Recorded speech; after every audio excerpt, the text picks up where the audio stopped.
मुंबईमध्ये गेल्या 3 वर्षात रस्त्यांच्या दुरुस्तीवर 839 कोटी रुपयांचा खर्च करण्यात आला आणि इतका खर्च करूनही खड्ड्यांचं साम्राज्य कायम आहे। यावर सत्ताधारी आणि विरोधकांमध्ये आरोप प्रत्यारोप सुरू झाले असून खड्डेमुक्त रस्ते कधी होणार असा सवाल मुंबईकर करतायत। दरम्यान महापालिकेकडे 3500 हून अधिक खड्ड्यांच्या तक्रारी आलेल्या आहेत।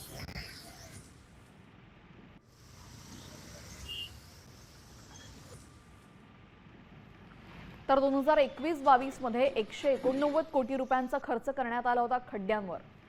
2022-23 मध्ये 203 कोटी रुपयांचा खर्च, 23-24 मध्ये 102 कोटी रुपयांचा खर्च,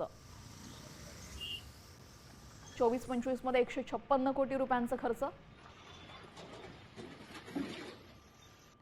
तर 2025-26 मध्ये 89 कोटी रुपयांचा खर्च।